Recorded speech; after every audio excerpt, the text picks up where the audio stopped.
नमस्कार, मी भूषण करंदीकर. आपण पाहताय झी 24 तास. रहा एक पाऊल पुढे. पासवर्ड श्रीमंतीचा या आमच्या खास कार्यक्रमात आपलं स्वागत. आज आपण चर्चा करणार आहोत शेअर मार्केट आणि इतर गुंतवणूक करताना होणाऱ्या चुका आणि त्याचे उपाय. आणि या विषयावरती मार्गदर्शन करणार आहेत शशांक रावले. विषयाकडे वळण्यापूर्वी मी शशांक रावले यांचं आमच्या स्टुडिओत स्वागत करतो. शशांक, आपलं खूप खूप स्वागत. आपण शशांक यांची थोडक्यात ओळख करून घेऊया. शशांक रावले हे एसआर कन्सल्टन्सीचे डायरेक्टर आहेत. तसंच ते शेअर ट्रेडिंग मधील तज्ञ आहेत आणि फायनान्शियल ट्रेनर देखील आहेत. टेक्निकल अॅनालिस्ट, शेअर गुंतवणूक आणि ट्रेडिंग सल्लागार म्हणून ते काम पाहतात. आपणही या तज्ञांकडून शेअर मार्केट विषयीच्या काही महत्त्वाच्या गोष्टी जाणून घेऊयात. शशांक, आपला या कार्यक्रमामध्ये आज आपण शेअर मार्केट आणि इतर ठिकाणी गुंतवणूक करताना होणाऱ्या चुका आणि त्याच्यावरचे उपाय पाहतोय. सर्वसामान्य नागरिक जेव्हा शेअर मार्केटमध्ये गुंतवणूक करत असतात किंवा इतर कुठेही गुंतवणूक करत असतात, तर साधारणपणे काय चुका सामान्य माणसाकडनं होत असतात? पहिली गोष्ट मी जे पाहिलं की जे लोक नोकरी करतात, पैसे कमवतात चांगले, पण मी पाहिलं की अनेक वेळा ते गुंतवणूक करतच नाहीत. त्यांचे पैसे मोर दॅन 80-90% पैसे त्यांचे बँकेत पडलेले असतात. ओके, अनेकदा बँक बॅलन्स आहे असं म्हणतात, पण तुम्ही जे बँक बॅलन्स ठेवता, तुम्ही अनेकदा सेव्हिंग अकाउंटमध्ये ठेवता, ज्याचं तुम्हाला 4% व्याज भेटतं. तेही जर तुम्ही काढघाल केली पैसे, तर कधी कधी ते देखील तुम्हाला मिळत नाही. आज महागाई किती वाढते. महागाई जवळपास तुम्ही जर फूड इन्फ्लेशन म्हणजे खाण्यापिण्याच्या वस्तूंचे भाव पाहिले तर कमीत कमी 14 ते 15% महागाई वाढते. आणि तुम्हाला बँका देतात 4%, म्हणजे तुमचा 10%चा गॅप राहतो. तुम्ही जरी सेव्हिंग्समध्ये पैसे ठेवलेत तरी देखील ते तुमचे पैसे दर वर्षाला 10 ते 12% कमी होत असतात. पैसे, तुमची पर्चेसिंग पॉवर कमी होत असेल त्या पैशामध्ये, तर तुम्ही अशी गुंतवणूक केली पाहिजे ज्याच्यामुळे तुमचे रिटर्न्स महागाईपेक्षा जास्ती येतील.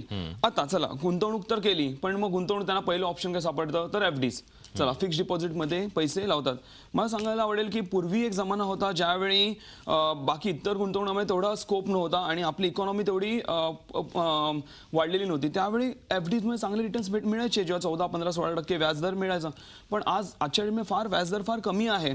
त्याच्यामागे असं रिझन आहे की जसं इकॉनॉमी वाढत जाते तसं इतर गुंतवणूक, शेअर बाजारात वगैरे गुंतवणुका वाढत जातात आणि बँकेमध्ये पैसे लोक गुंतवत नाहीत. आणि जे लोन घेणारे आहेत ते देखील बँकेकडे लोन मागायला जात नाही, ते जातात शेअर मार्केटमधनं. जे कंपन्या आहेत मोठ्या, त्या शेअर मार्केटमधनं आपला पैसा उचलायचा प्रयत्न करतात. त्यामुळे बँकेच्या पैशाला डिमांड राहिला नाही तर ते व्याजदर कमी करत जातात. तर त्यामुळे लोकांनी माझ्या हिशोबाने बँकेमध्ये एफडी करण्यात काही अर्थ नाही. स्पेशली जे यंगस्टर्स आहेत किंवा ज्यांच्याकडे वेळ आहे, जर जे वयाने मोठे आहेत माणसं, वरिष्ठ नागरिक आहेत, त्यांनी एखाद्या वेळ एफडी केली चालेल. पण जी लोक ज्यांचं आज कमवायचा स्कोप आहे त्यांनी माझ्या हिशोबाने एफडी करू नाहीये. And that two is a taxable income. FD मध्ये तुम्हाला टॅक्सेस लागतात. पहिले तुम्ही पैसे कमवता, इमानदारी टॅक्स पे करता, आणि ते एफडी बाकी राहिलेले पैसे एफडी करतात, त्याच्यावरती देखील तुम्ही टॅक्स पे करता. चला, ते पण मी पे केले. त्याच्यानंतर काही बँका तुम्हाला इव्हन 1% ट्रान्झॅक्शन कॉस्ट देखील लावतात. ते सगळं कापून जर नॅशनलाइज बँका आज आपण बघायला गेलं 7.5% व्याजदर देतात. त्यातनं पण आपल्याला सगळं कापून वगैरे जास्तीत जास्त 5% हे व्याजदर राहतं, ज्याच्यामध्ये आणि महागाई आहे 14-15%, म्हणजे जवळपास 10-12%चा गॅप राहतो. ते आपल्याला हे करायचं नाहीये. ओके, तर तसं झालं. आणि त्याच्यानंतर ठीक आहे, आता तुम्ही बँकेचं ऑप्शन सोडलं. नेक्स्ट ऑप्शन लोकांना काय आढळतं ते आहे म्हणजे इन्शुरन्स.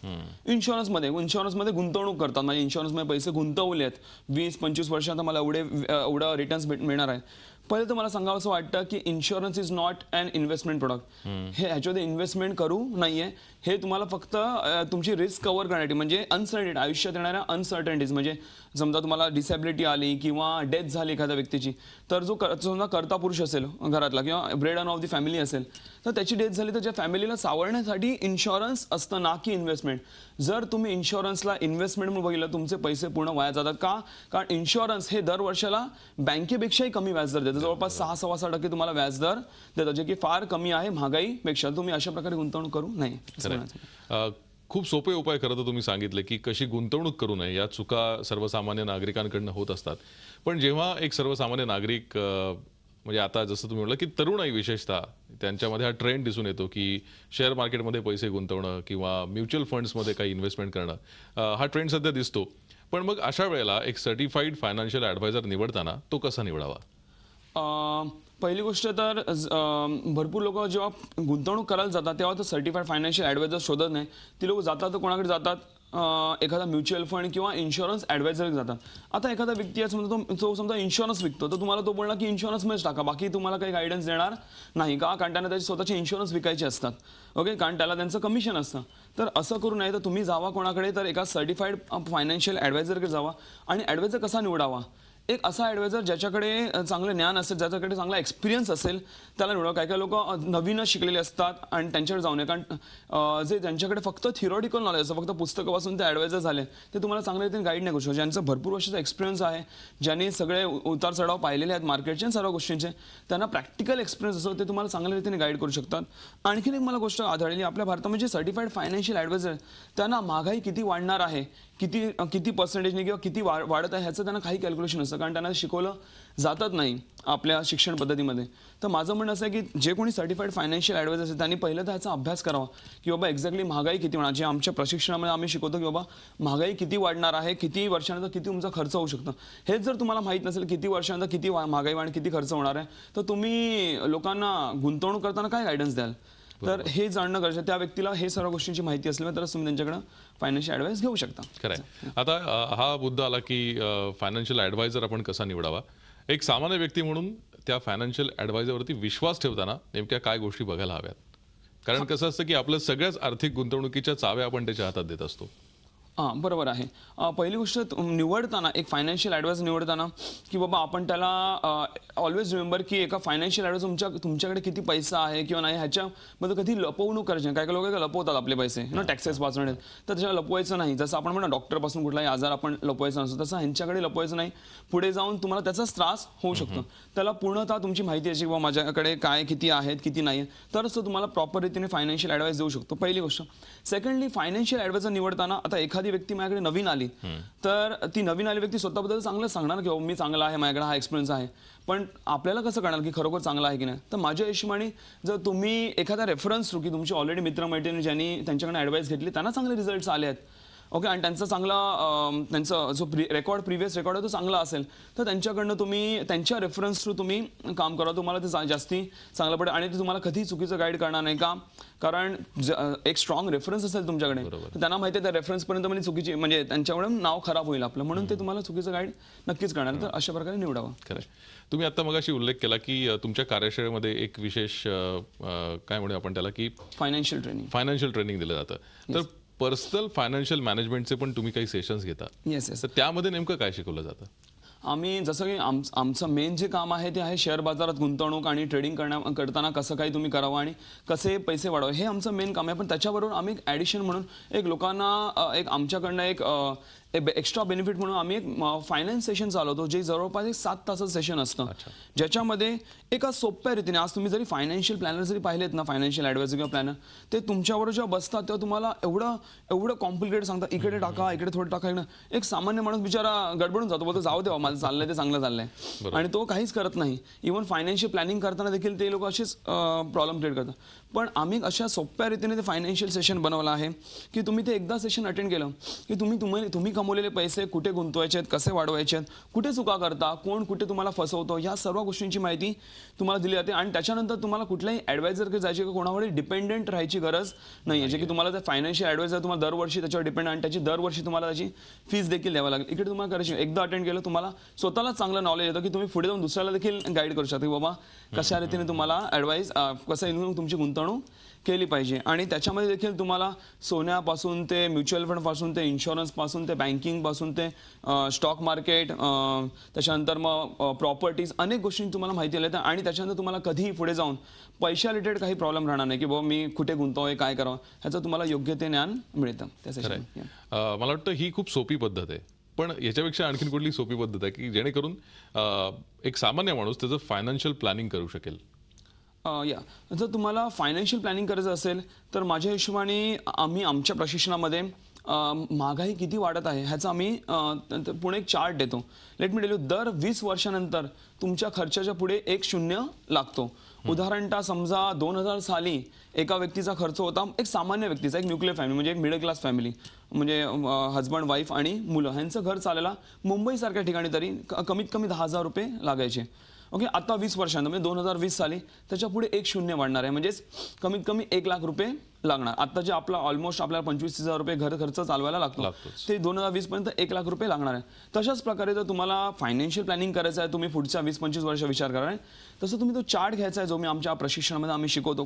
काय आहे तो चार्ट, त्या हिशोबाने तुम्ही काय करायचं आहे, आजच्या डेटमध्ये समजा उदाहरण घ्या, मी आज समजा फायनान्शियल रिटायरमेंट घेत असेल तर मला बेसिक माझ्या खर्च काय काय लागणार. बेसिक पहिली म्हणजे माझा रिटायरमेंटचा फंड लागणार, ज्याच्याने माझा डेलीचा खर्च सगळं निघून जाईल.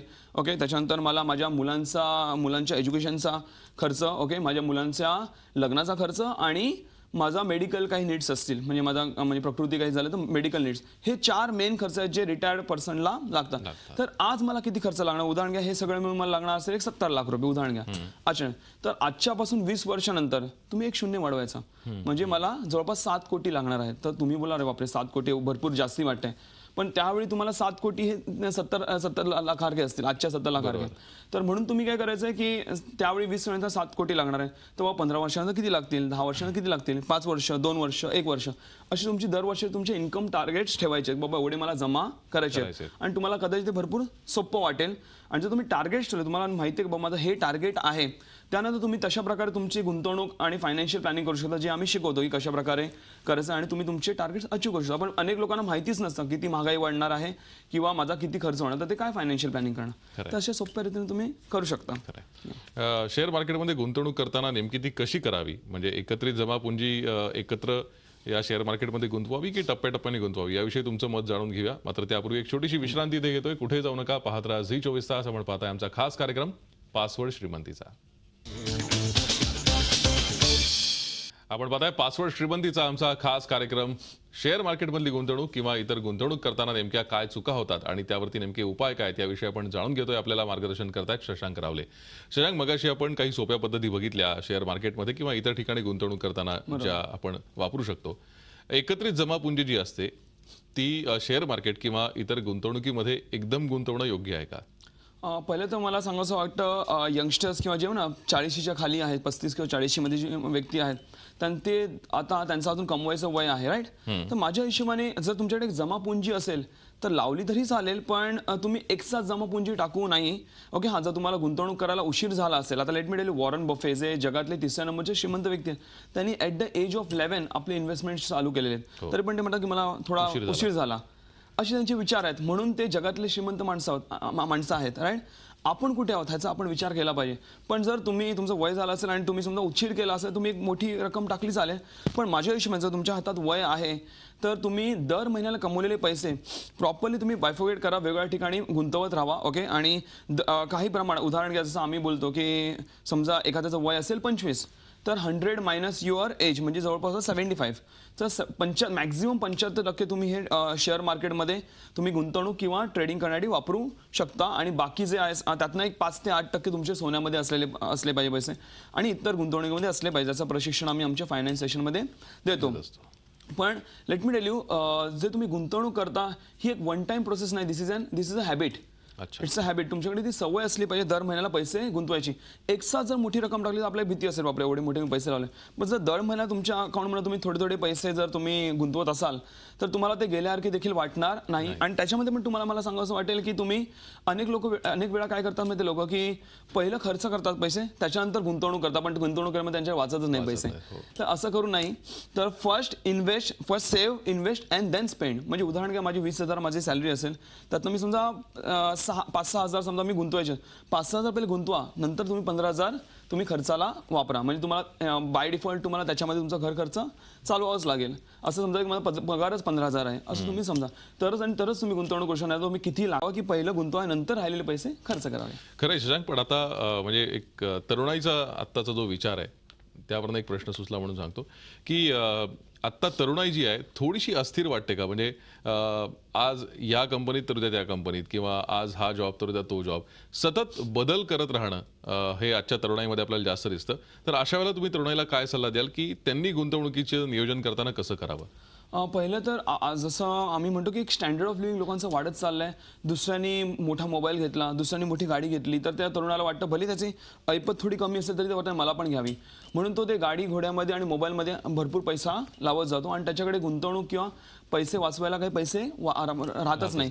तर त्यांनी हा विचार नाही करत. आजच्या डेटमध्ये अनेक लोक म्हणजे म्हणा ना शो बिझनेस करतात. म्हणजे असं म्हटलं आता की सबसे बडा रोग क्या कहेंगे लोग है ना, असं मी म्हणतो. कारण तुम्ही फक्त जगाला दाखवण्यासाठी हे करू नका, जगाचा विचार करू नका. तुम्हाला आणि तुमच्या फॅमिलीसाठी काय योग्य आहे ते बघा. कारण जर तुम्ही प्रॉब्लेममध्ये आला फायनान्शियल, तर तुमची जे जग आहे ते वाचवायला येत नाही आपल्याला, राईट. आपल्याला स्वतः बघावं लागतं. तर असं करू नाही. तर पहिले तर तुम्ही तुमची जी नोकरी आहे कमीत कमी 6 महिने तिथे टिकून राहा, तर तुमचा रेकॉर्ड चांगला राहील, राईट. आणि तुमचा पगार देखील वाढेल. एकदा पगार वाढला की दर महिन्याला तुम्हाला सवय लागली पाहिजे की जेवढ्या यंग एजमध्ये तुम्ही गुंतवणूक चालू कराल आणि चांगल्या प्रॉपर कॅल्क्युलेटेड रिस्क घेऊन तुम्ही गुंतवणूक चालू कराल, तेवढंच तुमच्या पुढच्या आयुष्यामध्ये तुम्हाला फायदेशीर पडेल. इनफॅक्ट मी बोलतो काही वर्षातच तुम्हाला कदाचित फायनान्शियल रिटायरमेंट म्हणजेच तुम्ही फायनान्शियल रिटायरमेंट घेऊ शकता. म्हणजे तुम्हाला पुढे जाऊन पैशासाठी काम करायची कदाचित गरज लागणार. तुम्हाला जे आवडतं ते तुम्ही काम करू शकता. तर असं मला वाटतं. खरंय. ही चर्चा अशीच सुरू राहणार आहे. शशांक रावले यांच्या काही कार्यशाळा आहेत त्या संदर्भातली माहिती आपण त्यांच्याकडून जाणून घेऊयात एका छोट्याशा ब्रेकनंतर.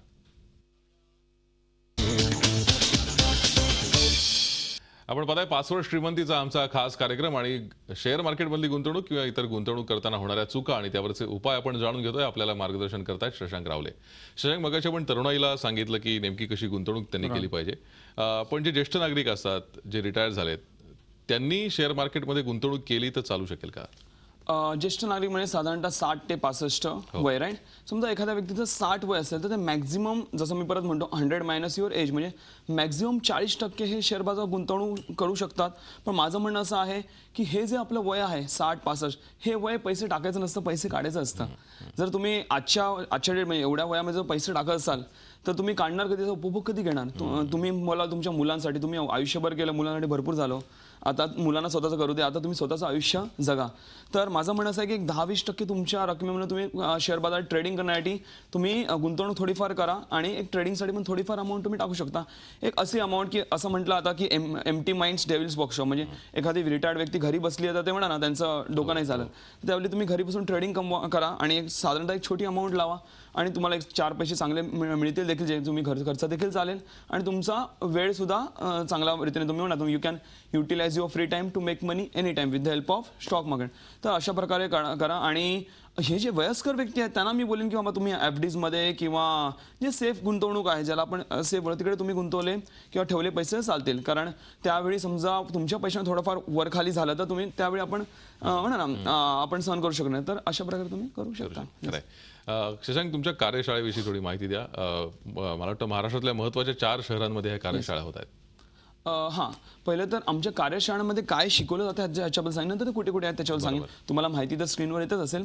पण आमच्या कार्यशाळेमध्ये तुम्हाला ट्रेडिंग व गुंतवणूक कशा रीतीने तुम्ही करून चांगले पैसे कमवू शकता ह्याच्यावर तुम्हाला पूर्ण माहिती देतं, पूर्ण ट्रेनिंग दिलं जातं. एक शून्यापासून एका व्यक्तीला ज्याला काहीच नॉलेज नाही आहे, काहीच माहिती नाही आहे मार्केटबद्दल, त्याला शून्यापासून आम्ही एक चांगलं ट्रेडर किंवा इन्व्हेस्टर बनवतो.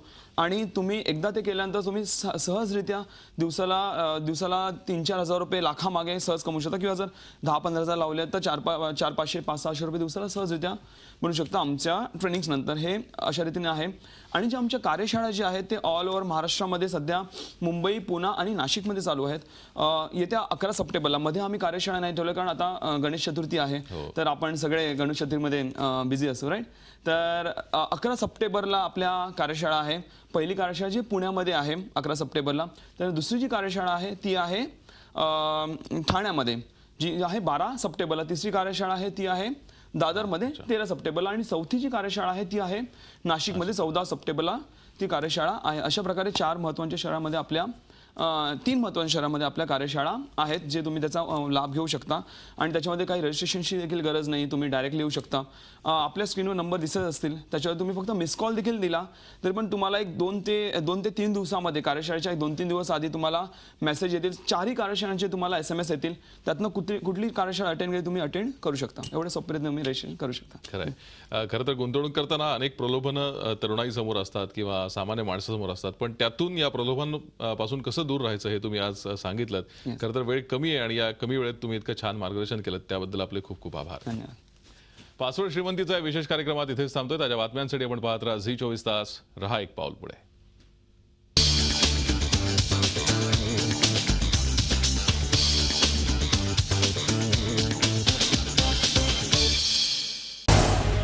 झी 24 तास रहा एक पाऊल पुढे.